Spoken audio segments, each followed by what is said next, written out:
Buenas tardes a todos, bienvenidos a esta 10ª mesa sobre economía del 12º Congreso de Estudios Coreanos, del Congreso Nacional de Estudios Coreanos aquí en la Universidad Nacional de La Plata. La última mesa del programa, previa a la mesa de cierre, tengo el honor de moderar. Bueno, sin más preámbulos, voy a ceder la palabra a nuestros primeros expositores, a Claudia Lucía Calvo y Sergio Francisco Naessens, cuyo trabajo es La economía coreana en pandemia, algunas consideraciones. Clara, Sergio, la palabra es suya. Bien, muy buenas tardes. Muchas gracias por la presentación. Y bueno, la economía coreana antes de la pandemia. La República de Corea se posicionó entre las principales economías del mundo gracias al crecimiento sostenido de su economía en las últimas décadas, a partir principalmente de la implementación de políticas de industrialización. En términos generales, la mayor parte de este crecimiento se debe a la extraordinaria acumulación de recursos humanos y materiales. En este sentido, la combinación de las inversiones extranjeras directas con los recursos humanos en rápida expansión constituyeron los motores principales de este crecimiento. De acuerdo a reportes del Banco Mundial, los países del Asia Oriental han tenido un crecimiento económico alto y sostenido. Entre 1965 y 1990, estos países experimentaron un mayor crecimiento con respecto al resto de las regiones del mundo. La República de Corea inició su desarrollo industrial en los años de la década de 1950, al comienzo con una política de sustitución de importación cuya producción estuvo orientada fundamentalmente al mercado interno. Y luego cambió su estrategia a una industrialización orientada a la exportación, ya que debió enfrentar algunos problemas relacionados con el pago de la deuda externa, con una baja en el precio de las materias primas y las limitaciones en su estrategia de sustitución de importaciones. El crecimiento económico de Corea del Sur, así como el del resto de los países de la región y del mundo, se ve influenciado por el ritmo de crecimiento de la economía de la República Popular de China, desde que este país comenzara su acelerado ritmo de crecimiento económico a partir de la década de 1990. Según el Fondo Monetario Internacional, la República de Corea sigue ocupando el lugar número 11, o el 11º, considerando el tamaño relativo de su economía, y si bien su tasa de crecimiento se ha desacelerado, marchando al ritmo que impone la economía china, la misma se mantiene alta comparativamente en relación a otras economías desarrolladas del planeta. Según datos de la Organización Mundial del Comercio, Corea del Sur integraba un grupo de 15 países que tiene un superávit comercial hasta antes del inicio de la pandemia a comienzos del 2020. Considerada como el milagro económico del este asiático, Corea del Sur se ha convertido en el país más innovador del planeta, a pesar de estar rodeada por dos potencias económicas, como son China y Japón, y amenazada por los misiles nucleares de Corea del Norte. Hecho esta presentación, vamos a la situación de la pandemia en la República de Corea. Por regla general, los surcoreanos no acostumbran a transmitir optimismo sobre la marcha de su país. Siempre se muestran preocupados por la evolución de su economía y temen que pueda ir peor. Es un sentimiento bastante extendido entre la población que se agudizó tras la irrupción del COVID-19. Sin embargo, Corea del Sur es de los países que está saliendo mejor parado de la pandemia. Fue uno de los países más afectados en el mundo detrás de China, pero en poco tiempo pudo aplanar la curva de contagio hasta reducir la mortalidad y la transmisión a lo más mínimo. Solo contabilizaba 316.000 casos de contagios y unos 2.504 fallecidos al 1 de octubre del 2021, en una población de unos 52 millones de habitantes, según datos oficiales proporcionados por la Universidad Johns Hopkins. No obstante, su programa de vacunación avanza más lento que en otras economías desarrolladas debido a los problemas de suministro y hacen temer los efectos de una cuarta ola. Hasta principios de octubre se administraron unas 65 millones de dosis a casi 40 millones de habitantes, de los cuales un poco más de 26 millones recibieron las dos dosis, lo que representa solo un 51% de la población surcoreana que esté totalmente vacunada. El año 2020 fue atroz debido al coronavirus. Nadie lo cuestiona, pero tampoco son pocos los economistas que opinan que Corea del Sur cerró ese ejercicio con menos cicatrices económicas que otros países desarrollados. La contracción de su economía se limitó al 1% del PIB, según el Banco Central Surcoreano. Un resultado que reforzó la estrategia de su presidente Moon de contener los brotes de coronavirus sin un cierre masivo para evitar un desplome de su economía. El Producto Interior Bruto de Corea del Sur creció un 1,8% en el primer trimestre del 2021 con respecto al mismo periodo del año pasado, del 2020, gracias al consumo, la política fiscal expansiva y a las exportaciones. En el contexto de una recesión global como consecuencia de la pandemia provocada por el COVID-19, la respuesta económica de los países fue dispar. En algunos casos, la paralización total o parcial de la economía supuso cuantiosas pérdidas y un serio retroceso en el Producto Interior Bruto. En cambio, en otros países, la temprana reacción ante la enfermedad permitió evitar una desaceleración económica más intensa. En este contexto, Corea del Sur se vio beneficiado gracias a su estructura económica, donde predomina una industria orientada a la exportación por sobre la prestación de servicios, sector de la economía que fue el más afectado por la pandemia. Corea cerró el 2020 con una contracción del 1% en su economía, de acuerdo al Banco Mundial, y se trata de la reducción más drástica de los últimos 22 años, pero comparativamente mejor en relación a otras economías desarrolladas que cayeron entre el 3 y el 10% el año pasado.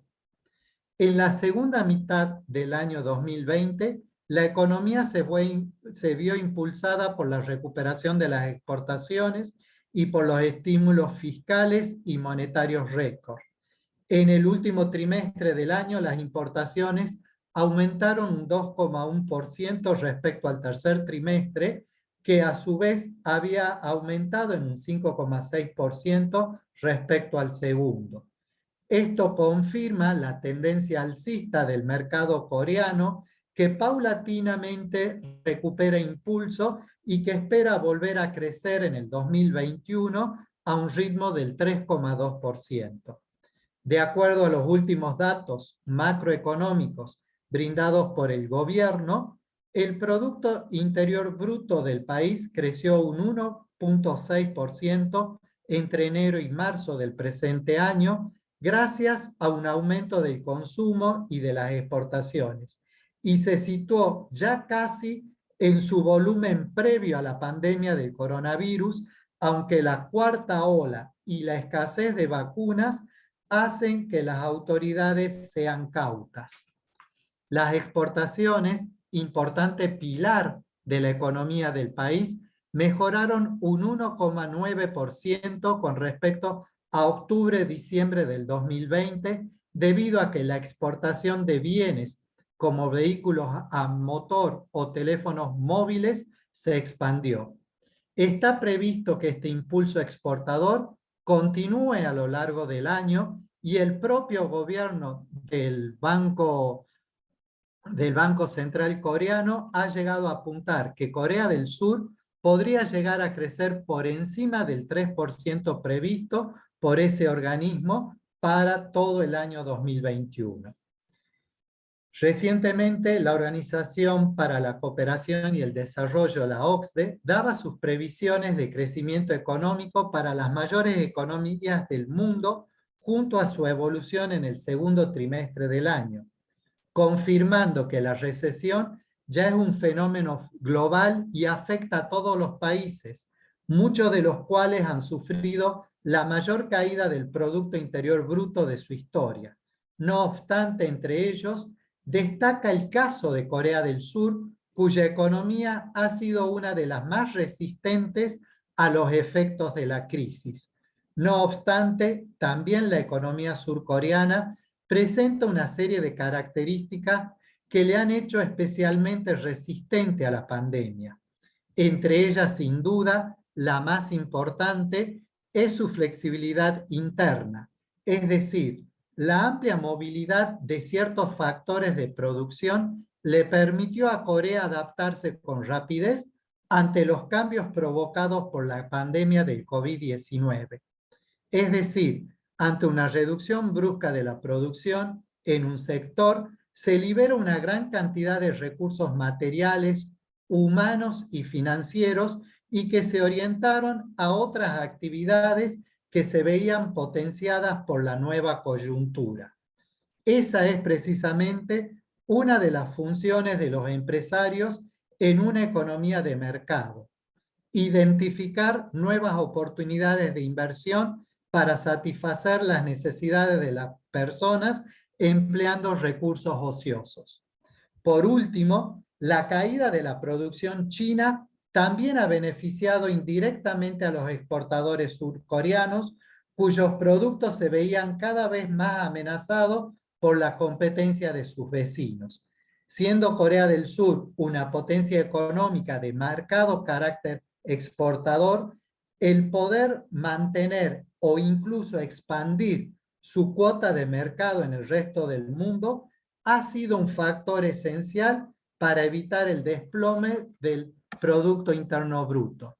Según las últimas previsiones de la OCDE, el PIB nominal de Corea del Sur escalará desde el puesto número 11 o 11º hasta el 8º en el ranking mundial. De esta manera habrá superado a Brasil, Canadá y Rusia, todos ellos países cuyas economías han sido seriamente dañados por la pandemia. En perspectiva interanual, la economía de este país asiático, uno de los que mejor respondieron de manera preventiva a la pandemia, se encogió un 1,3% y un 3,2% en los dos primeros trimestres del 2020 y creció después un 2,1% y un 1,2% en la segunda mitad del año. Así, la estrategia del presidente Moon de contener los brotes de coronavirus sin una cuarentena estricta para impedir un derrumbamiento de la economía coreana dio sus resultados. En ese desafío, Moon no estuvo solo, sino que contó con la complicidad de los surcoreanos. Esta posición puntera se ha alcanzado gracias a una estrecha cooperación entre el gobierno y los grandes grupos industriales privados. La colaboración ha redundado en el desarrollo de tecnología de punta, el registro de patentes y enormes inversiones en investigación, desarrollo e innovación. No obstante, este milagro del río Han, como las economías locales definen el rápido desarrollo surcoreano, no solo obedece a unas persistentes inversiones multimillonarias realizadas durante años, sino también lo atribuyen a la voluntad de superación de la sociedad surcoreana y a su rigidez. Las claves del éxito también hay que buscarlas en la educación, su capacidad organizativa y la jerarquización de su sociedad. Moon, líder del liberal Partido Democrático, ganó las elecciones presidenciales en mayo del 2017 con la promesa de acabar con la corrupción y restaurar la imagen del país. Desde entonces su lucha se ha concentrado en reducir la influencia de los chaebol, que representan el 60% de la capitalización bursátil, y de Samsung, que supone el 20% del PIB nacional. En paralelo, Moon también se bate por potenciar a las mujeres en las empresas y por reducir el paro juvenil, que se eleva al 9%, frente a una media nacional que está alrededor del 4%. A ello suma un plan para frenar la baja natalidad que incluye incentivos para las familias, tras revelarse que en el 2020 fue el primer año en la historia del país en que la cifra de fallecidos superó la de los nacimientos. Estas iniciativas no son obstáculos, sin embargo, para que el rechazo a Moon entre los surcoreanos alcance al 58%, una desafección que beneficia a la oposición, cuyo conservador Partido del Poder del Pueblo lidera los sondeos con un 38% de intención de voto frente al casi 30% del Partido Democrático del presidente. El papel mediador de Moon entre Corea del Norte y Estados Unidos fue decisivo para la celebración de las cumbres entre ambos países desde entonces.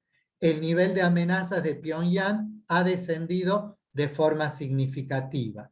Moon intenta compensar esta pérdida de popularidad con una mayor proyección exterior, un campo donde ha cosechado éxitos al imponer su plan de desnuclearización de la península coreana.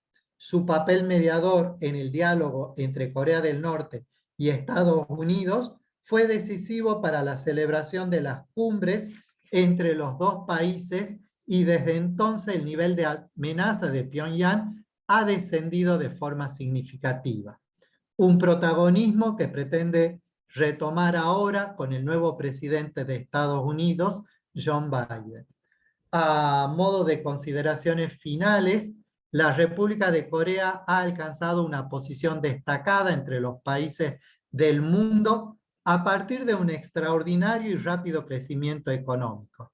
En tan solo 30 años pasó de ser un país subdesarrollado y con una población mayoritariamente rural a estar hoy ocupando la posición 11ª entre las economías más grandes del mundo. Con una estructura económica desarrollada y orientada hacia la exportación de diferentes tipos de productos, principalmente tecnológicos, Corea logra posicionarse como un país de un sostenido crecimiento económico y con la combinación de políticas públicas y de la inversión privada, con los cuales logró fortalecer su aparato productivo.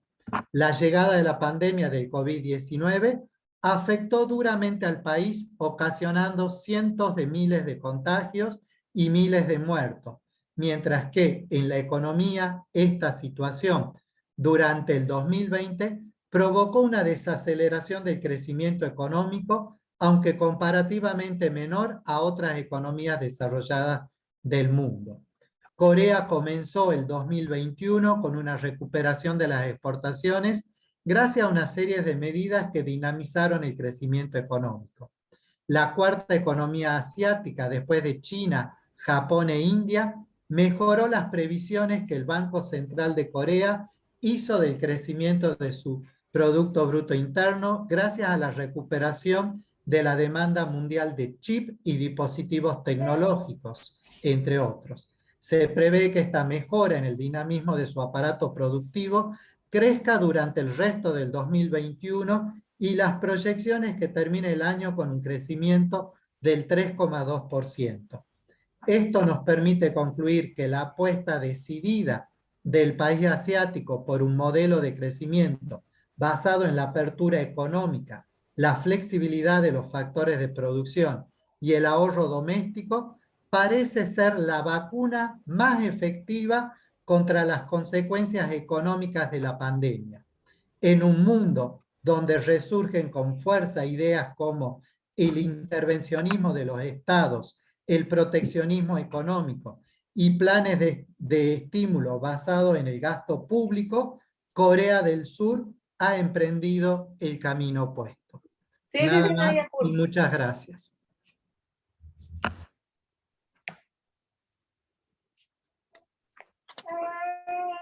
Muchas gracias, Sergio. Voy a presentarlo porque obviamente no los había presentado oportunamente. Bueno, el trabajo fue realizado por Clara Lucía Calvo, que es profesora titular en Geografía y Economía General y Geografía Política de las Relaciones Internacionales de la carrera de Geografía. También se desempeñan como directora del Departamento de Geografía de la Facultad de Filosofía y Letras de la Universidad Nacional de Tucumán y es miembro integrante del proyecto de investigación de la UTN. Después la profesora Essens es profesora asociada en Geografía de los Espacios Mundiales y Geografía Social y Cultural de la carrera de Geografía. También se desempeña como director del Centro de Estudios de Asia y África del Departamento de Geografía de la Facultad de Filosofía y Letras de la Universidad Nacional de Tucumán. También es codirector de investigación de la misma universidad y es miembro de la comisión de la Asociación Argentina de Estudios Coreanos. Muchas gracias, Clara, Sergio. Muchas Bueno, gracias. a continuación le voy a ceder la palabra a la profesora Grisel Picón, que bueno, también han realizado un trabajo en conjunto con el profesor López, los presento a ellos. El profesor Manuel Alberto López es profesor en Geografía y doctorando en Ciencias Sociales en la Universidad Nacional de Tucumán, docente de nivel medio. Hola. Y la profesora Picón también es profesora en Geografía y doctorando en Ciencias Sociales en la Universidad Nacional de Tucumán, docente de nivel superior y medio. Hola. Y el trabajo que van a presentar se titula El posicionamiento económico de Corea del Sur en las primeras décadas del siglo XXI. Profesora Grisel, la palabra es suya.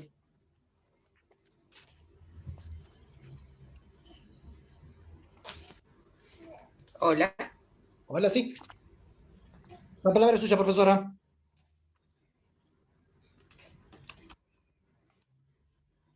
Ay, recién escuchaba bien. Ahí estamos. Sí. Nosotros no la escuchamos bien. Bien, perfecto. ¿Qué tal? Buenas tardes. En coautoría hicimos un trabajo con el profesor Manuel López, que en este momento no puede estar por cuestiones laborales. Nuestro trabajo es el posicionamiento económico de Corea del Sur en las primeras décadas del siglo XXI.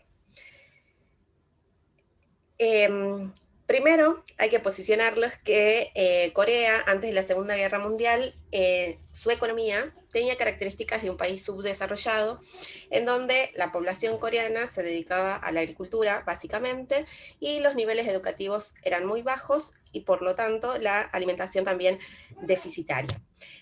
Corea es uno de los mejores ejemplos donde se articuló un sostenido crecimiento económico que se tradujo en beneficios a la sociedad, es decir, logrando una mejor calidad de vida para la población. En la actualidad, Corea dejó atrás todo ese pasado de subdesarrollo y se presenta como uno de los principales países industriales, resultado de su política de desarrollo llevada a cabo desde la década de los 70. Sumado y gracias a las inversiones extranjeras directas que recibió. El objetivo de este trabajo que realizamos para el Congreso fue analizar la balanza comercial de Corea en el marco del sudeste asiático, haciendo hincapié en su desarrollo comercial y productivo en esta área para lograr demostrar qué posición tiene Corea en la región en particular y en el mundo en general. Siguiendo este objetivo, tenemos que posicionar a Corea en el escenario del sudeste asiático. Tenemos que considerar que Asia-Pacífico, por su dinamismo económico, es una de las regiones económicamente más activas del mundo. Corea es uno de los países que impulsan este crecimiento y el papel del comercio internacional es fundamental, el cual ha crecido exponencialmente, lo que se debe sobre todo al aumento de las inversiones extranjeras directas y a la proliferación de las empresas transnacionales.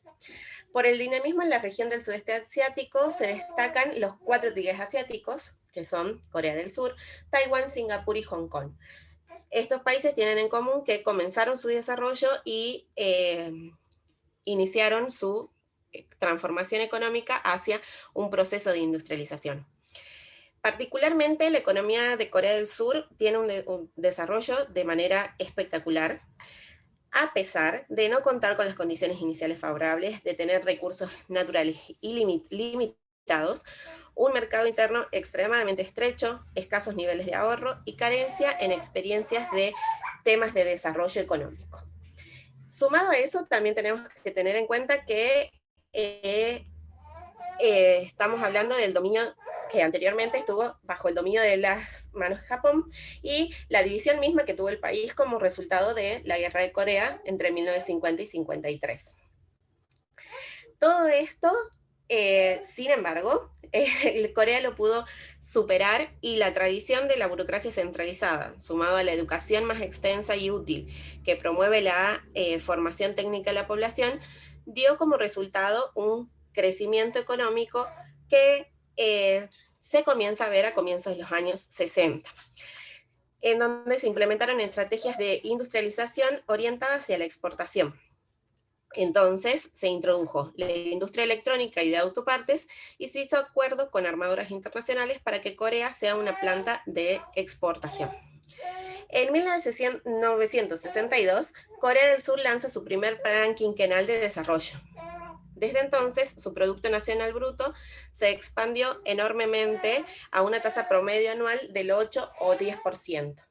Sin embargo, no estaba exento de las crisis del capitalismo y en 1997 sufrió una crisis de carácter financiero, en donde el won perdió en competitividad, los beneficios corporativos disminuyeron violentamente, hubo incluso quiebra y bancarrota de compañías conglomeradas y las acciones del Estado descendieron. Todo eso llevó a consecuencia que la tasa de desempleo sea superior al 7%, generando un gran aumento del nivel de pobreza, sobre todo entre 1997 y 1998. Pero en prácticamente 2 años, que es lo espectacular de Corea, sorteó el problema y nuevamente inició su recuperación a tasas de crecimiento menores, pero siempre positivas y ascendentes. Cabe destacar que desde el inicio del crecimiento impulsado por las exportaciones, la expansión de Corea y la expansión de la manufactura a menudo duplicó esa cifra. En el espacio de una generación, el país se ha transformado su estructura económica de tal manera que el sector agrario, incluyendo más del 60% de la población en 1960, cuando comienza la transformación, ahora representa menos del 20% del Producto Nacional Bruto. Este crecimiento económico se puede ubicar desde 1962, cuando comienza el plan quinquenal, a 2002, ya que el PBI per cápita aumentó en $9.926 de los $87 en 1962 a $10.013 en 2002, denotando ahí cómo el crecimiento fue espectacular.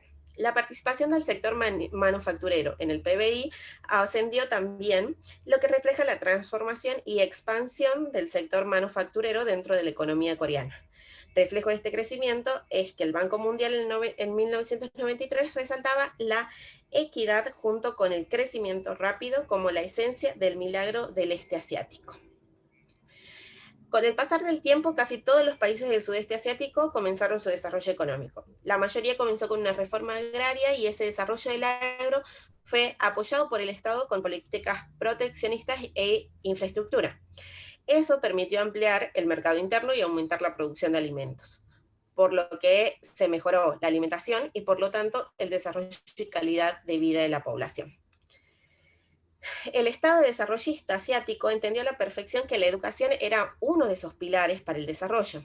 Muestra de ello es que desde Corea del Sur se liberó de la ocupación japonesa, los sucesivos gobiernos han apostado por la educación como un medio para sacar al país de la pobreza y generar un capital humano capaz de compensar la falta de recursos. Estos avances se pueden observar en la mejora en los niveles de vida de la población. Cuantitativamente se reflejan en los indicadores que componen el índice de desarrollo humano. Desde 1990 a 2019, la esperanza de vida ascendió 11 años, los años promedio de escolaridad y los años esperados de escolarización incrementaron 3 años y el ingreso nacional bruto creció $30.000 aproximadamente. Todas esas cifras nos indican que Corea pudo llevar el crecimiento económico a la población y mejorar la calidad de vida. La política industrial de Corea refleja la capacidad del Estado para colaborar en la generación del cambio técnico endógeno y fueron muy importantes en los subsidios en las actividades de I+D. de investigación y desarrollo, y el apoyo a la investigación en las universidades y laboratorios públicos fue parte del proceso del cambio técnico que se refiere a la innovación. Lo que hizo Corea fue adoptar las tecnologías extranjeras a través del copiado, el autoaprendizaje y la inversión de licencias extranjeras. Esta transformación radical en la estructura industrial, principalmente en un primer momento fue en la industria ligera, en la parte textil y de ensamblado. Fue el sector que ocupó la mano de obra abundante y luego se siguió a una política de sustitución de importaciones con miras a que estos sectores pudiesen exportar. En este cambio, el Estado tiene un rol fundamental. Se comenzó con las exportaciones de bienes ligeros, para lo cual se implementó políticas para premiar el ahorro interno, lo que permitió que los recursos bancarios se incrementaran de manera espectacular. Se propició la llegada de inversiones extranjeras, se promovió una devaluación del won para generar una mayor competitividad de sus mercancías en el extranjero y se aseguró a los exportadores regímenes libres de comercio. En este caso, el Estado decidió desarrollar la industria nacional a través de las empresas existentes en lugar de crear nuevas. Esta política produjo un crecimiento pequeño de un pequeño grupo de empresas y conglomerados empresariales mejor conocidos como los chaebol, que extendería la brecha entre las pequeñas y grandes empresas del país. Los chaebol son empresas privadas en cuyo capital la participación estatal es mínima. Además, el grado de dispersión accionaria es muy bajo y el control efectivo de las compañías está en manos de un puñado de individuos o familias. Un rasgo adicional es que casi la total ausencia de participación extranjera en el capital de estas empresas.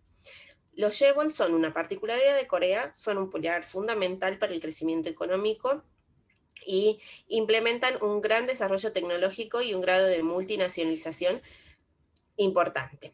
Estas grandes empresas coreanas, como por ejemplo pueden ser Samsung, Hyundai, LG, Kia, hasta POSCO, ¿sí? Son empresas que forman parte de los chaebol, de ejemplos de chaebols, y el crecimiento de estas empresas surgió por el apoyo estatal brindado durante el mandato del general Park Chung-hee, en el cual se dio un trato preferencial a determinadas empresas para impulsar el crecimiento económico. Este desarrollo industrial en Corea fue gracias no solo al Estado y en las condiciones que permitió garantizar para la transformación económica y establecer relaciones de cooperación con los distintos sectores productivos. Además, la versión coreana del Estado desarrollista fue la que proveyó al país del impulso y la protección a las industrias nacientes y afianzó el crecimiento mediante la ubicación de los recursos hacia las metas propuestas, y en consecuencia el crecimiento económico fue muy importante, reflejándose en el aumento del PBI. En unas cuantas décadas, Corea se ha transformado su estructura económica de tal manera que el sector agrario disminuyó su participación en la economía, relegando su lugar al sector industrial debido al crecimiento e impulso que tuvo como consecuencias de las políticas del Estado desarrollista.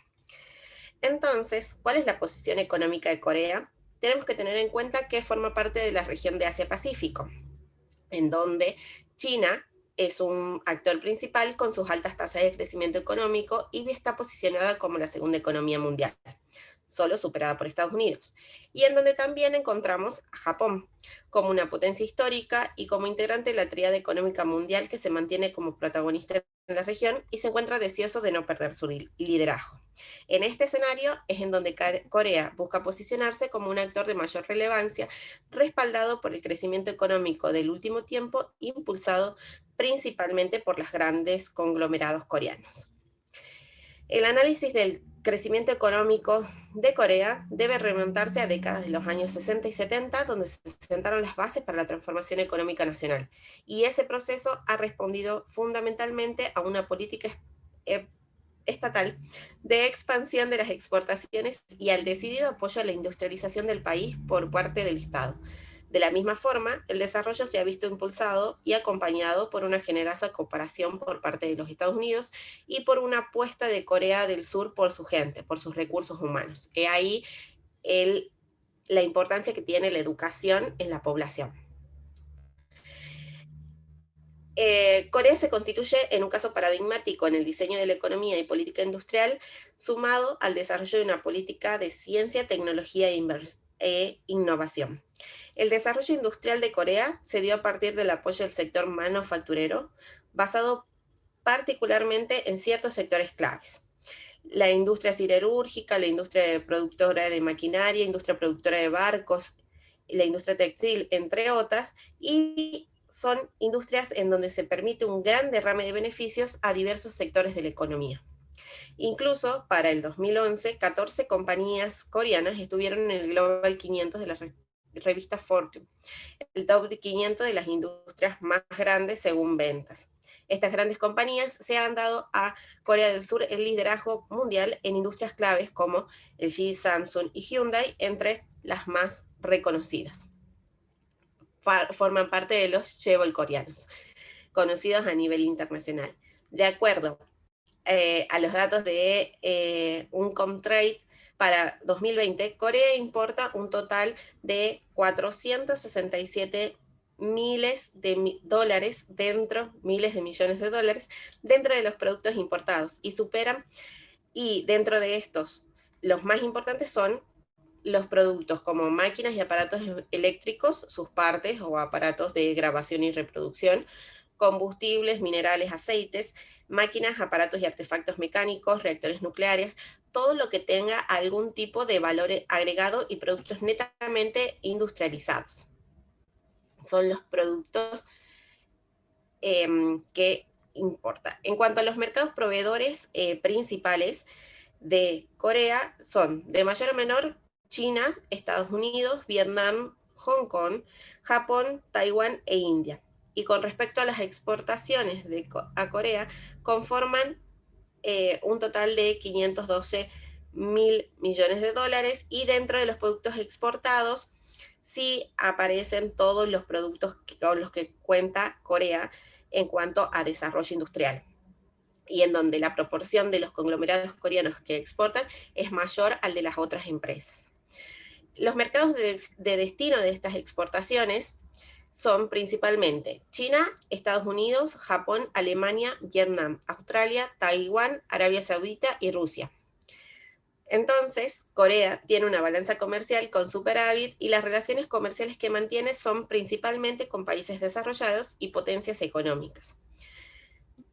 El principal socio comercial es China, pero también mantiene relaciones comerciales con Japón, Estados Unidos, Vietnam y Taiwán. Las exportaciones están conformadas por productos tecnológicos con alto valor agregado, lo que denota la importancia de la inversión en investigación y desarrollo y los óptimos resultados obtenidos.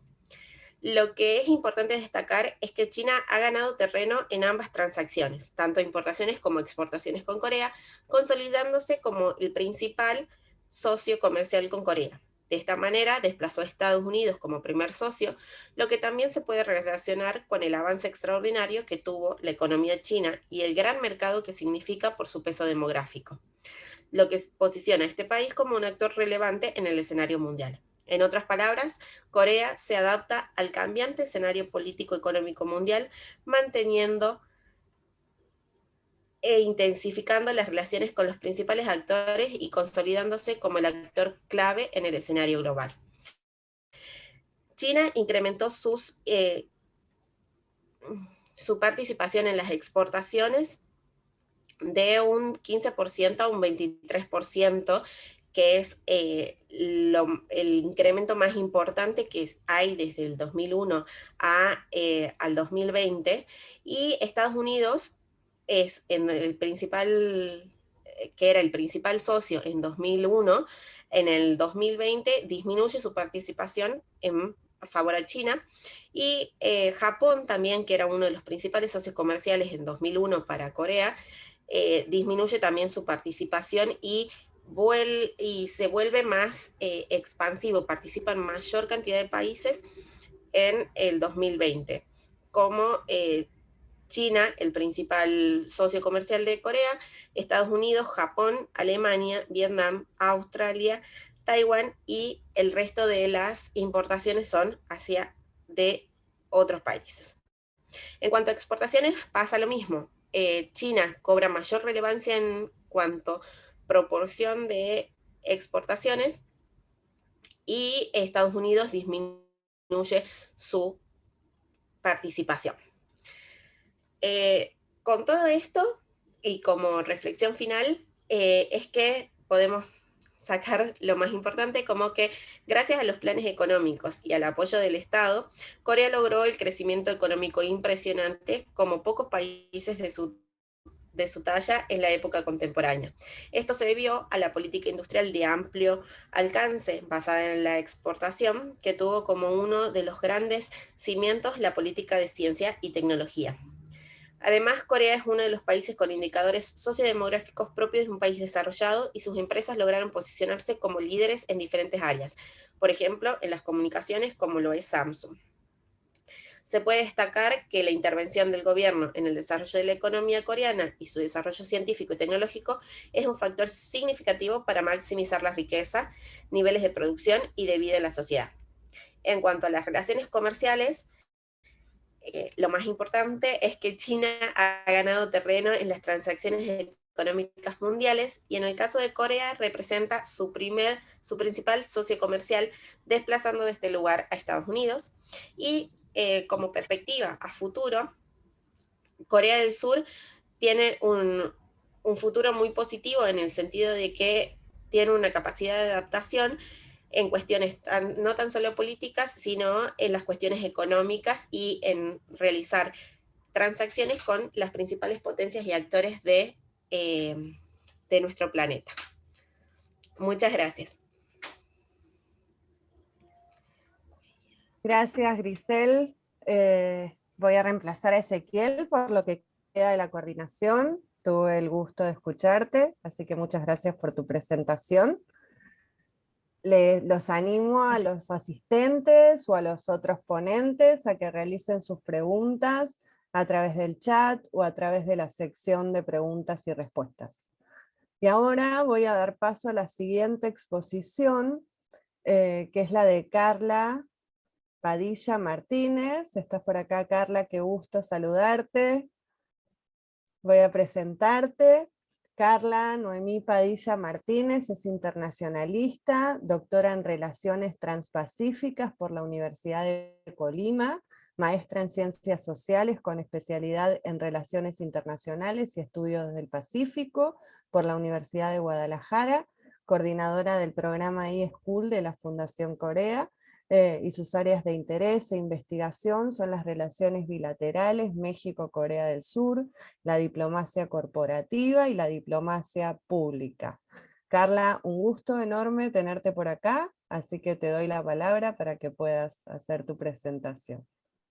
Muchas gracias, doctora Bárbara, por la presentación, por la organización del Congreso, y bueno, felicidades porque llevarlo en línea creo que es bastante complicado. Bueno, me voy a presentar, voy a compartirles pantalla con la presentación que me va a apoyar el día de hoy para usarlo en tiempo y forma, ¿no? Usar mi tiempo correctamente. Bueno, yo les voy a hablar sobre el rol del sector privado en la definición de intereses comerciales en la relación, bueno, o con miras a la formalización de un acuerdo de libre comercio entre México y Corea del Sur.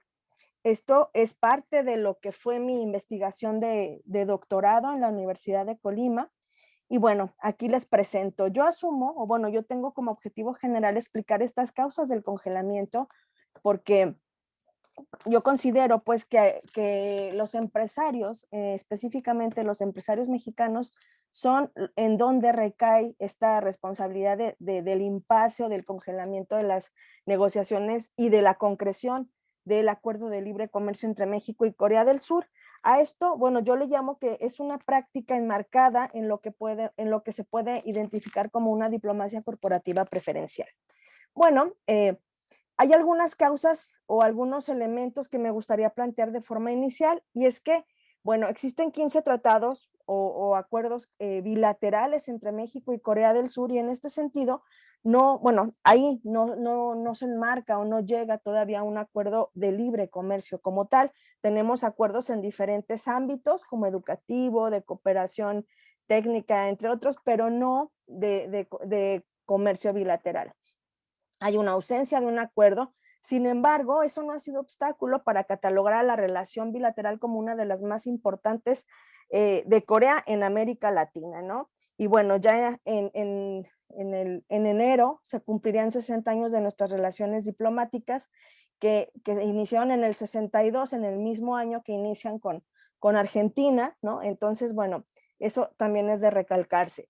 También hay que señalar que hay cámaras y grupos empresariales de los sectores automotriz y agropecuario específicamente, y ambos son estratégicos en ambos países, ¿no? Y esto ha influido, ese posicionamiento estratégico de estos sectores ha influido en la negociación comercial, ¿sí? Han ejercido un poder de veto y eso ha sido una constante frente a cualquier intento de formalizar una relación comercial bilateral. Actualmente, ¿dónde estamos parados? Bueno, la relación comercial entre México y Corea del Sur, bueno, de 1990 a 2018 se ha visto en un constante crecimiento y bueno, lo decían por ahí en la mañana, México está entre los socios en el lugar número 5 o en el lugar número 4, depende de dónde veamos el dato, pero está en el top 5, digamos, de los socios de Corea del Sur en el mundo. Entonces, bueno, y en América Latina es el número 1. Entonces, esto nos da una idea de que es una relación importante y que es curioso que no tengamos una relación bilateral concreta en un acuerdo de libre comercio. En este sentido, yo atribuyo que hay dos causas por las cuales se da un congelamiento de estos acuerdos comerciales o de este acuerdo comercial.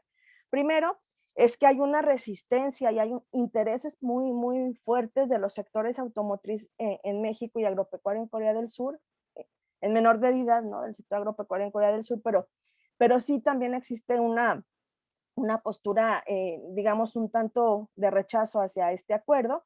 Y por otro lado, la relación económica e intercambio comercial siguen siendo relativamente buenos, han tenido un crecimiento constante y aún así hay beneficios en la relación comercial bilateral, aun cuando no hay un acuerdo comercial, ¿sí? Esto, pues bueno, como les comentaba, yo lo atribuyo a una estrategia de diplomacia corporativa preferencial, que no es más que aquella estrategia que implementa una empresa, grupo empresarial, cámara, sector económico, que realiza por invitación o convocatoria de un gobierno en una delegación nacional o en diversos foros de negociación, antes, durante y después de una negociación bilateral o multilateral. Yo asumo que esta práctica, digamos, se da a nivel internacional, pero también a nivel nacional tiene una práctica espejo que se llama cabildeo, ¿no? Y que lo podemos ver en muchos países del mundo, incluso de una forma hasta con leyes específicas. Antes bueno, para continuar me gustaría establecer cuál es el papel que ha tenido cuál es el papel de la relación entre el sector privado y el Estado, ¿no? En este caso, iniciar con el caso de México. Hay que pensar, bueno, que el papel cambiante que ha tenido el sector privado, tanto en México como en Corea del Sur, tiene que ver con su historia, ¿no? Su historia económica. Precisamente la crisis económica de los años 80 en México y en América Latina, esta llamada crisis, la década perdida, pues trajo después, posteriormente, para solventarla, para superarla, pues se buscó una apertura o una liberalización comercial y se buscó una internacionalización de la economía y del papel de nuestras economías en el mundo. En ese sentido, se da se inicia una participación importante del sector privado en México y se da un fortalecimiento también de otras acciones políticas de diferentes actores adicionales al Estado, ¿no?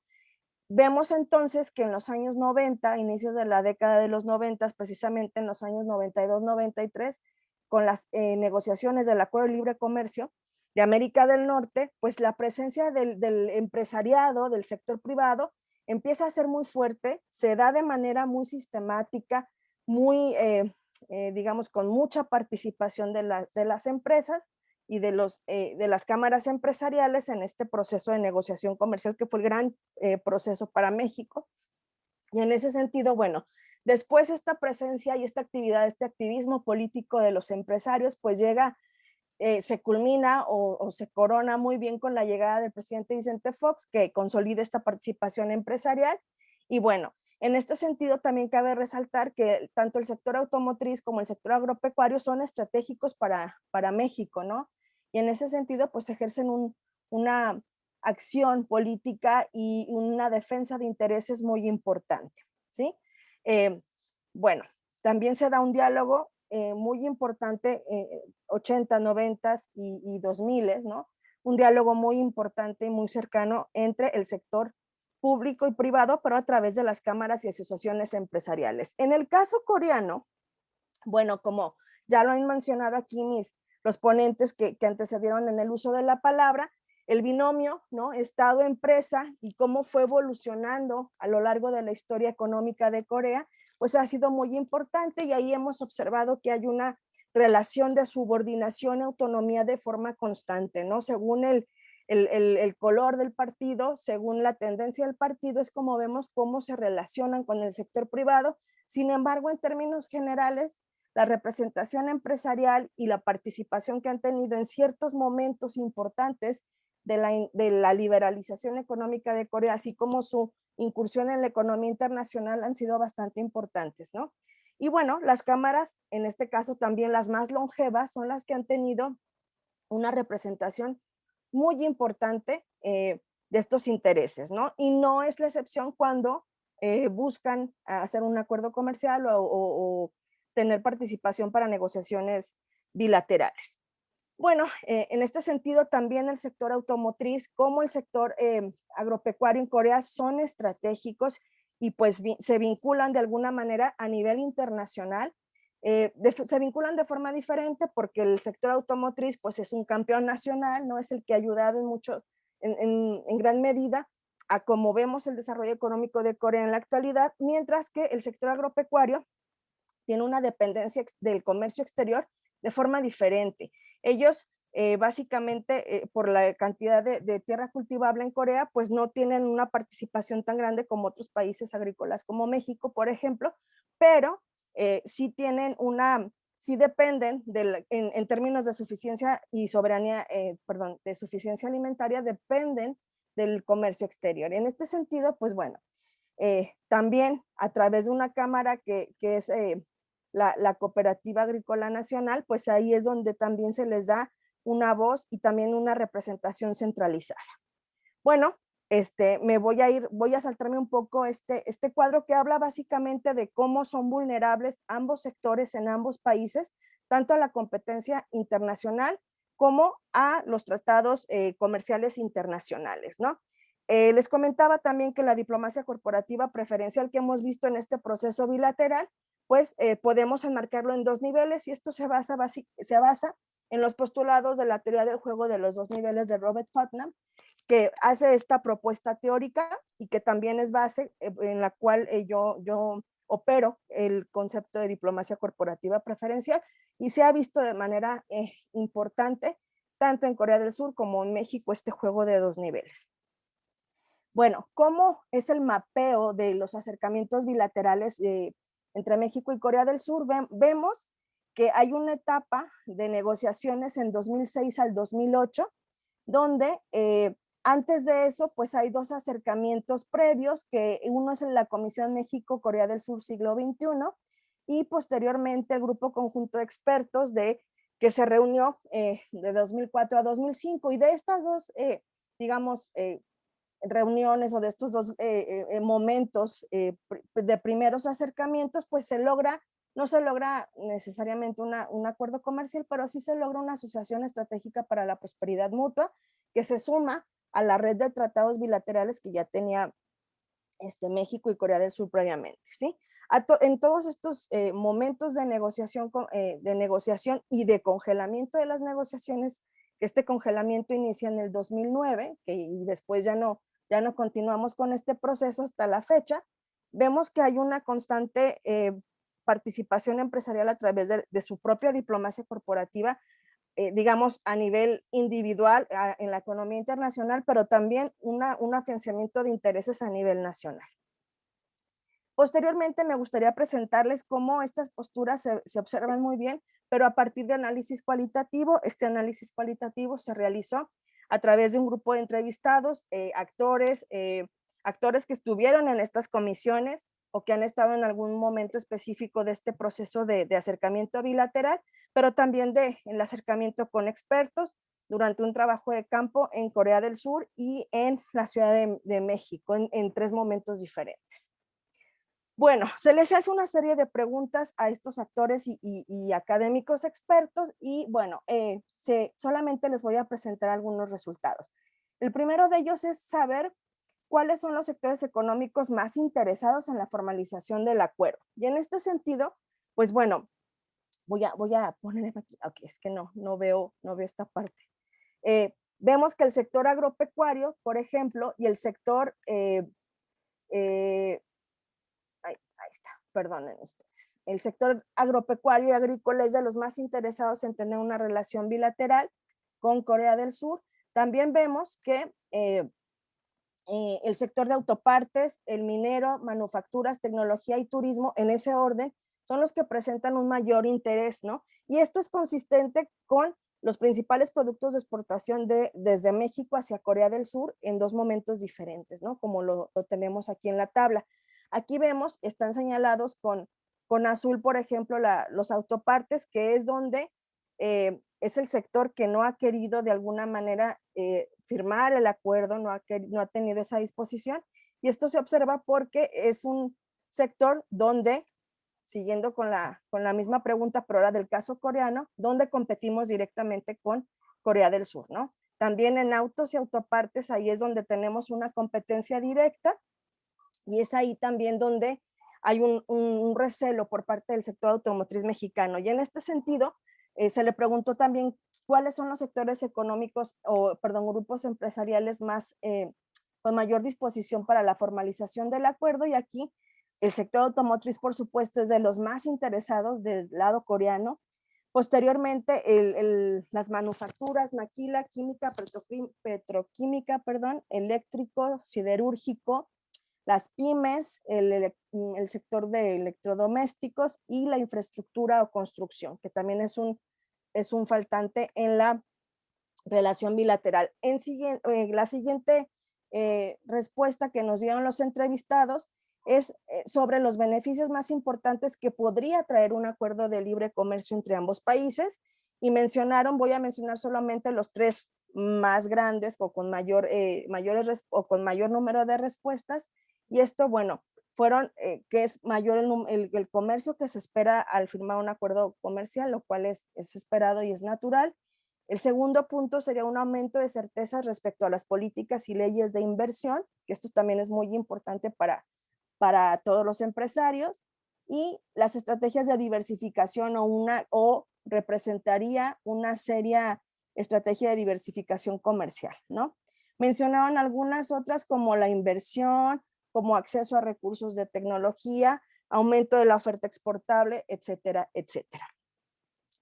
Bueno, a continuación ellos decían, bueno, les preguntamos cuáles eran las razones por las cuales no consideraban cuáles son las razones de la negativa de los actores para firmar o para apoyar la firma de un acuerdo bilateral. En este sentido, pues bueno, va muy relacionada con las posturas de los sectores más renuentes en México y tiene que ver con competencia directa de sectores similares, competencia desleal, proteccionismo, apoyo gubernamental a sectores o empresas competidoras, así como la cultura y estrategias empresariales de la contraparte, ¿sí? Muchos empresarios mexicanos tienen mucho desconfianza sobre las prácticas empresariales de algunas empresas, no solamente coreanas, sino también asiáticas en general. Bueno, aquí es una tabla donde yo les presento matriz de intereses y asuntos para la negociación. Solamente me voy a detener en la parte del sector automotriz y el automotriz mexicano y agropecuario coreano. El sector automotriz mexicano tiene una postura en contra porque, bueno, sus intereses es mantener una presencia importante en el mercado norteamericano. También tener voy a bajar esto para poderles que se vea más grande. Tener una presencia importante, o sea, seguir cuidando el mercado norteamericano, cumplir con las reglas de origen que cambiaron en la última renegociación del TEMEC y que se pusieron aún más exigentes respecto al porcentaje de componentes nacionales. También, ¿cuál es su interés? Pues fortalecer su lugar como sector estratégico en México y en el sentido de competir directamente con el sector automotriz coreano, que han estado fluctuando entre el lugar 5 y 6 respectivamente. Pues bueno, ahí es una competencia directa, fluctúan como productores de automóviles en el mundo, ¿no? Corea del Sur y México están ahí compitiendo por el mismo lugar constantemente. Y bueno, también le interesa al sector automotriz mantener o mejorar su lugar como productor de automóviles a nivel internacional, en este comentario que les digo. Y bueno, su postura está en contra.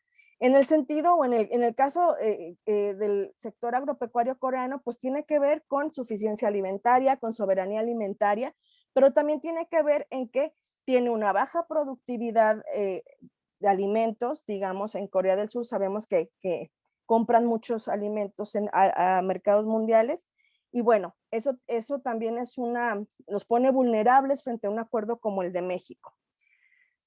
Bueno, ¿cuál es la contribución de cada uno de estos actores al congelamiento? Básicamente me voy a enfocar en los mismos dos sectores que han estado en contra. El sector automotriz mexicano, bueno, ha expuesto que debe existir un condicionamiento de inversión en el sector automotriz como un requisito previo a la cooperación. Hay desacuerdo respecto a accesos a mercados de bienes industriales y a compras de gobierno, y también ha contribuido desde una postura de no diálogo, ¿sí? Esto no lo dicen los medios, pero sí lo dijeron los entrevistados, ¿no? No diálogo y una renuencia a sentarse a la mesa frente a Corea.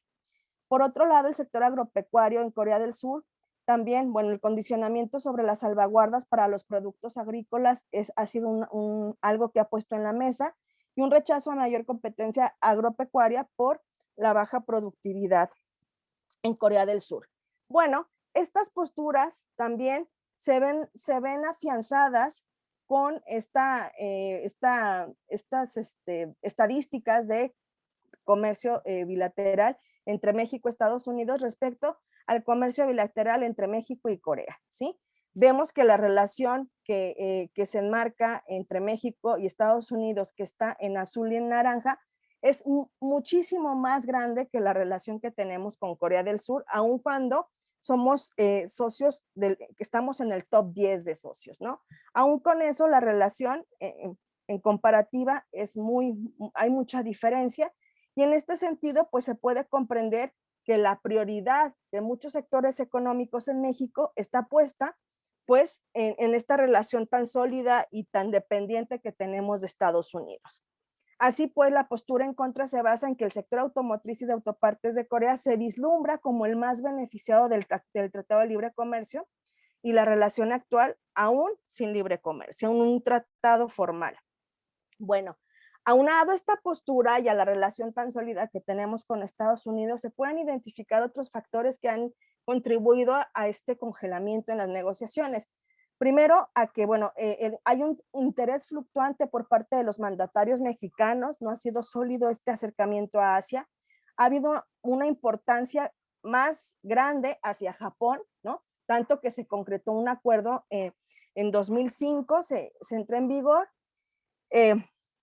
También la capacidad negociadora de México estaba mermada y debía dosificarse también de alguna manera, así como la falta de voluntad política y capacidad del Estado mexicano para mediar los intereses de los sectores que sí están a favor, como el agrícola, el agropecuario en México, que ya están en el mercado coreano, pero están en una posición de desventaja, frente a otros sectores que son muy, muy fuertes, como el sector automotriz y el acerero, por ejemplo, que tienen una gran fuerza política y económica.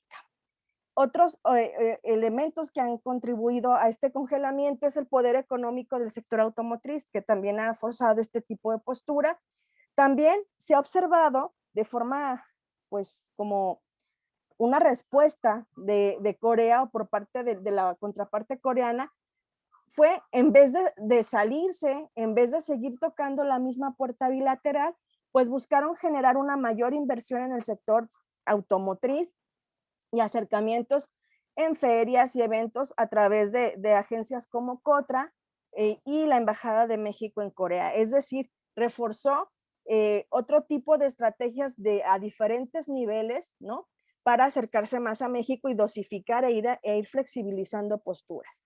Por otro lado, a nivel multilateral, la existencia de otros mecanismos multilaterales como el TPP, bueno, ahora CPTPP y la Alianza del Pacífico han puesto a ambos países a que pongan su energía también a través de ese mecanismo multilateral y hayan dejado también de lado la negociación bilateral, ¿sí? Por lo tanto, vemos que esta vinculación o el camino que está buscando Corea del Sur es llegar a través de diversos niveles más allá o dejando de lado la negociación bilateral, ¿sí? Entonces, se observa que este impasse, este congelamiento, pues ha sido en gran medida por la influencia del empresariado, específicamente del sector automotriz, donde también el gobierno ha contribuido desde su trinchera para, a través de qué, de tener una política comercial selectiva y ad hoc frente a Asia, ¿sí? Por otro lado, bueno, el sector automotriz ha logrado que no exista o que no se firme el tratado comercial con Corea del Sur y bueno, en este sentido, las negociaciones están congeladas. ¿Qué se puede concluir al respecto? Primero, ¿qué se vislumbra o qué vislumbro yo desde este estudio? Es que la formalización del acuerdo comercial con Corea no será por el camino bilateral, no será de esa manera, y si volteamos a ver el camino multilateral, tendríamos que redefinir motivaciones y pensar cualitativamente cuáles son los beneficios reales que podemos tener frente al mercado coreano, por ejemplo, y estar preparados para esa formalización, ¿no? También hay que pensar que tenemos que aprender muchísimo, por ejemplo, de experiencias como la de Chile, que ya nos lleva de calle, ¿no? Como decimos acá en México, nos lleva al menos 17 años de experiencia adicional porque ellos llegaron en 2004 a Corea y bueno, esta curva de aprendizaje también puede tener un costo importante no solamente para el gobierno de México, sino también para el empresariado, que es quien se enfrenta directamente al mercado. También es importante apoyar desde el gobierno con política industrial, apoyar al sector privado interesado en diversificar estos mercados y de esta manera pues también se fortalecería la democracia en la política comercial de México. Corea del Sur, bueno, tiene otras dinámicas, pero en este sentido también se restaría el poder de veto a los sectores que han ejercido o que han ejercido este poder de veto de forma más directa, ¿no? Por otro lado, se busca o se tendría que buscar una política comercial que regionalice o sectorice los intereses comerciales tanto de México como de Corea para que sea más democrática y más abierta a diversas cámaras y a diversos grupos empresariales y no siempre a los mismos interlocutores, ¿sí? Finalmente, bueno, es necesario un acuerdo comercial entre México y Corea del Sur. ¿Quién gana y quién pierde? Bueno, la presencia de México en Asia y en el mundo, pues ya es un hecho. Y bueno, para México es un tratado importante, pero no ha sido y no es indispensable, ¿sí?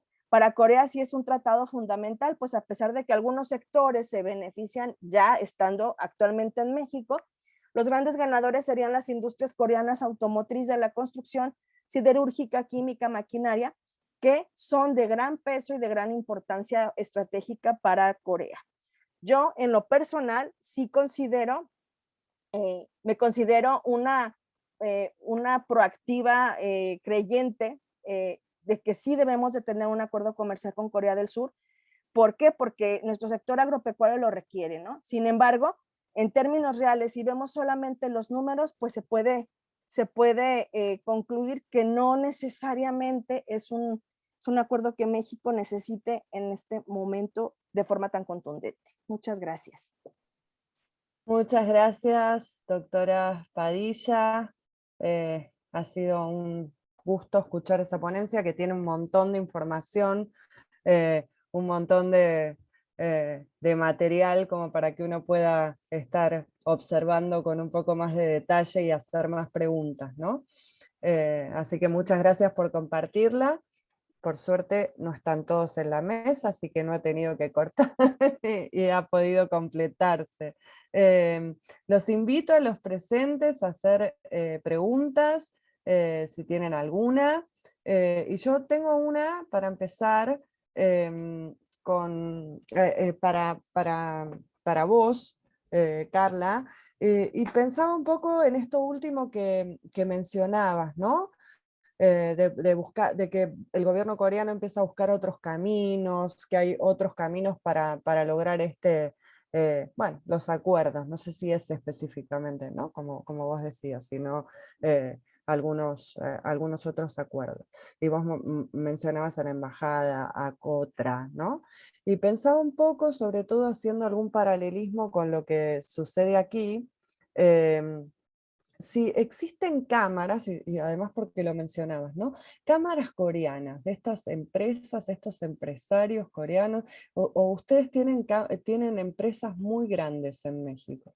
Porque era otra duda que también me surgía, ¿no? Si, por ejemplo, estas empresas automotrices que están en Monterrey y que conozco gracias a las presentaciones que nos han hecho varias veces, tienen algún beneficio que logran a través de algún convenio, pero a nivel de estado provincial.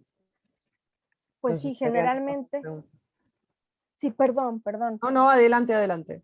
Sí, parte de estos caminos sí han sido la parte de acercarse a los estados, y es ahí donde negocian de uno a uno y negocian directamente las empresas, ¿no? Sí, de repente agencias o ministerios del gobierno coreano los acompañan y demás, o abren un primer camino, una primera reunión, pero en términos generales quienes hacen el trabajo duro son los empresarios, ¿no? Y es ahí donde ellos se sienten muy apoyados por su gobierno, ¿no? En cuanto a cámaras, pues bueno, sí hay algunas agrupaciones, no tengo el dato preciso como para afirmarlo, pero sí hay sí hay, de alguna manera están cuestionados, pues no sé si si están formalizados en alguna cámara o asociación en México, pero sí están en continuo diálogo, ¿no? A través o de asociaciones, por ejemplo, como los residentes coreanos en la Ciudad de México, o en Yucatán, o en Monterrey, este tipo de asociaciones más civiles, no tan empresariales, porque ahí es donde confluyen las empresas satélite, digamos, las pequeñitas que llegan con las empresas grandotas, y los pequeños y medianos empresarios que están, por ejemplo, en Ciudad de México o que están en Yucatán y demás. Es la forma en que yo tengo conocimiento que tendría que hacer una revisión, un estudio para saber qué tan formalizados están y cómo trabajan, si es que trabajan en conjunto, pero es la información que tengo. Excelente, muchas gracias por la respuesta. Clara, no sé si estás por acá, y Grisel tenía unas preguntas. ¿Cómo estás, Clara? Encantada de saludarte. Hola, ¿qué tal? He llegado un poco tarde a esta mesa, estaba en la otra, cuando tenemos paralelas tenemos estos problemas, así que no he podido escuchar la presentación completa, pero me gustaría hacerte una pregunta a riesgo de ser un poco repetitiva, quizás con algo que ya hayan expuesto, pero pensaba un poco en preguntarles si ustedes observaban que estas estrategias del gobierno sobre la economía coreana para hacer frente a la pandemia son momentáneas o se observa algún cambio a mediano plazo de repente. No, yo creo que las estrategias, las tres estrategias impulsadas digamos, en el contexto de pandemia han sido una respuesta bastante coherente de lo que es, digamos, toda la economía y cómo ha venido desarrollándose en las últimas décadas la economía coreana. Y yo creo que en ese sentido Corea es uno de los pocos países que en ese contexto de una recesión global, su estructura económica se ha abierta a las exportaciones, lo que le ha permitido sostenerse y mantenerse, a pesar de que todos los países del mundo, ahí lo dice el trabajo, han experimentado una caída, ¿no es cierto?, de su crecimiento. Corea creo que es en ese sentido uno de los beneficiados en que esa caída no ha pasado del 3% anual. Incluso analizando los datos y las estadísticas, porque todo ha sido a partir del análisis de estadística de organismos internacionales, de lo que se tiene hasta el 2020 y las proyecciones sobre todo se han trabajado, Corea está muy bien posicionado. Y yo creo que han ido, por supuesto, adaptándose a las exigencias. O sea, ellos han aprovechado esta coyuntura de pandemia, de recesión, para poder ubicarse estratégicamente mucho mejor, de una manera más competitiva. O sea, dentro del contexto de desgracia y de apremio de lo que significó el COVID-19 para todos, ellos aprovecharon excelentemente, digamos, para poder insertarse y, bueno, estar, digamos, responder a las demandas lo que de esos momentos tenía el mundo, ¿no? Entonces todo el mundo estaba en proceso de paro, parado, ellos han podido seguir, digamos, produciendo. Yo creo que todo es coherente en ello, que se han visto nuevas estrategias, nuevas posibilidades de poder implementar, digamos, algunas políticas de ajuste, pero es coherente con lo que ellos, o sea, analizando el crecimiento, cómo fue el crecimiento de Corea, es bastante coherente el accionar que han tenido la administración actual, ¿no? Para responder a los desafíos del COVID-19, de la pandemia. Gracias, Clara, sí. Bueno, si me permiten un comentario así como más de charla para tener acá, sí, en estos últimos minutos, a mí sí, personalmente me ha llamado mucho la atención. Yo me dedico más al área de las tecnologías de información y comunicación, ¿no? sí. Entonces, ¿cómo han visto la oportunidad de repente en el acercamiento con América Latina en el área de educación, ¿no? Primero, en un primer momento, bueno, en toda esta cuestión que estaba dando la vuelta al mundo y todos los periódicos y los portales de la contención, el rastreo y la noticia, ¿no? Pero después, cómo han visto la oportunidad de profundizar algún tipo de relación con algunos países de América Latina en el área educativa, ¿no? Cuando nosotros nos hemos visto todos con clases suspendidas, virtuales, ¿no? Y teniendo que hacer frente a esta realidad que no estaba pensada y sin los recursos necesarios. Así Así es. que me parece muy, muy interesante lo que vos planteabas, Clara, también, ¿no? En función de esta coherencia, de ver la oportunidad y creo que todo eso contribuye también a ese posicionamiento. Grisel, ¿estás por acá? Ahí está, si me abrís la cámara yo te puedo poner acá con nosotras. Ahí está, que si no, no podía. Grisel, muchas gracias por la presentación. También quería hacerte una pregunta, la última antes de cerrar la mesa, y quería preguntarte ¿cómo observabas vos en el desarrollo económico de estos últimos años la importancia que tiene la política pública, ¿no? Vos sostenías como en tus conclusiones esta cuestión del rol del gobierno, ¿no? Del Estado y demás, y quería preguntarte cómo la observás, si es en el diseño, si es como una guía, ¿no? Con tanta participación privada también que se abre en el plano económico. ¿Qué opinabas al respecto? Sí, yo creo que es fundamental la cuestión... Ay, espera. ¿Ahí? ¿Ahí está? Por supuesto, sí. Ahí está. Yo creo que es fundamental el papel del Estado en toda la parte económica de Corea. Históricamente, desde el impulso que da el Estado desarrollista, con toda la política económica y el cambio de pasar del desarrollo agrario a la industrialización, y a la sustitución de importaciones, la política pública fue la base, digamos, para el desarrollo y el despegue económico que tiene Corea. Y en la actualidad, también como decía la profe Calvo, también es muy importante el papel que tuvo el Estado. El rol que tiene el Estado en la parte económica en Corea es fundamental y sigue siendo uno de los pilares para la mantención, digamos, del posicionamiento, mantener ese posicionamiento que tiene Corea a nivel mundial y al desarrollo de las chaebols como empresas transnacionales importantes y que toman un rol fundamental, como vos decías, en las tecnologías y en las comunicaciones, fueron las que mayor desarrollo tuvieron, sobre todo. Gracias. En eso la política pública fue fundamental para el apoyo de estas empresas que como tienen sus orígenes en acciones del Estado e impulsa incluso el Estado con las distintas políticas que lleva a cabo para que sigan creciendo y es claro, digamos, en ese sentido. Muchas gracias, Grisel. Muchas gracias. Bueno, tenemos una última pregunta acá en el chat, que es de Luz, y que nos dice, la voy a leer. Hola Luz, ¿cómo estás? Yo la conozco, así que aprovecho para saludarla. No sé muy bien cómo hacer esta cuestión, pero ¿qué consideran? ¿Qué es lo que atrapa de Corea del Sur para atraer la atención hacia su país y así impulsar su economía y cultura?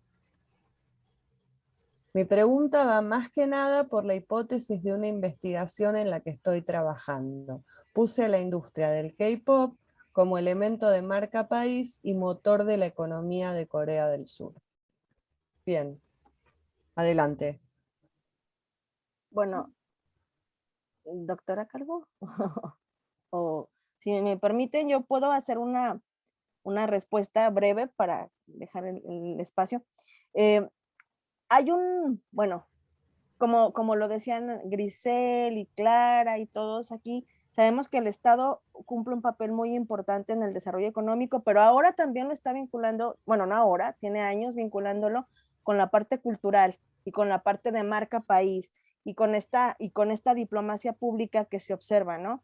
Y entonces parte de esta evolución de esta política pública, esta política exterior que va ligada a la diplomacia pública, pues vieron o han visto los gobiernos en Corea que la economía naranja, que es la economía de las industrias culturales, pues es un elemento muy importante y que creo que el caso coreano a mí me atrapa mucho ese tema, cómo está vinculando la parte de identidad, la parte simbólica con la parte de desarrollo económico y el incremento, por ejemplo, de indicadores económicos, ¿no? Cómo la parte simbólica se está convirtiendo en una fuente de desarrollo económico, ¿no? Y entonces, ¿qué es lo que atrapa? Que es una política pública que está hecha desde el gobierno, pero que está involucrando a todos los actores involucrados en una economía como la economía naranja, la economía creativa.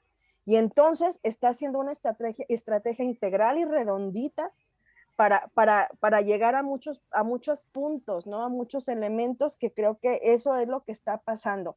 No te sé decir qué más, pero sí considero que han trabajado muy duro y de forma muy pensada y muy estratégica para tener un objetivo, un objetivo de política exterior, pero también un objetivo a nivel doméstico que va ligado y que va de forma muy congruente. Y eso creo que ha sido fundamental en el éxito del K-pop y del Hallyu y de toda esta diplomacia pública y cultural.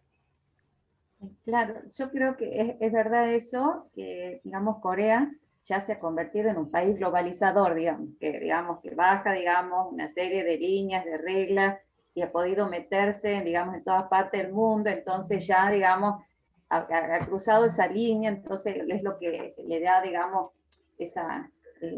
la capacidad la tiene obviamente por ese crecimiento económico, pues, el tamaño de su economía es digamos, lo que sostiene, y ese poder de poder, digamos, difundir parte de su cultura. En eso del K-pop es todo un fenómeno. Sí, sí. Genial. Grisel, ¿querés agregar algo? Estamos de acuerdo. Sí, yo también para aportar algo, sí, a ver, simplemente digo, la cuestión globalizadora esta de la cultura coreana y cómo interfiere en su economía, si nos con el simple hecho de ver Netflix y ver la cantidad de propuestas que hay de no solo Hollywood, sino Corea también, y que de los otros no hay tantas, ¿sí? No sé cómo será en México, ¿sí? Con Carla, pero en Argentina, en Netflix Argentina, por ejemplo, uno ve muchísimas propuestas coreanas en comparación a los otros países. Incluso creo que se ve más propuestas coreanas que latinoamericanas.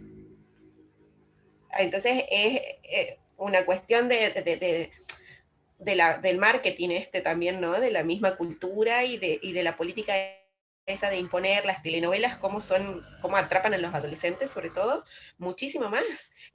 Cosas que hacen ver cómo Corea está convirtiéndose no tan solo económicamente posicionado así a nivel global, sino también culturalmente, cómo está difundiendo su cultura.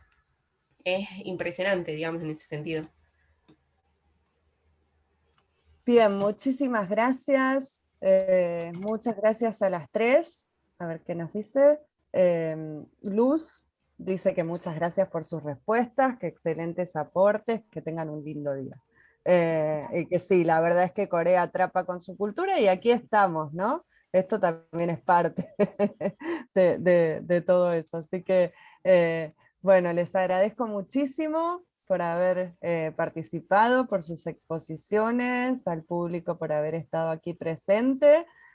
Cerramos esta mesa y los esperamos a todos aquellos que quieran sumarse en el cierre a las 19:30 horas Argentina. Muchas gracias. Un gusto Muchas gracias. compartir Saludos para con todos. mujeres.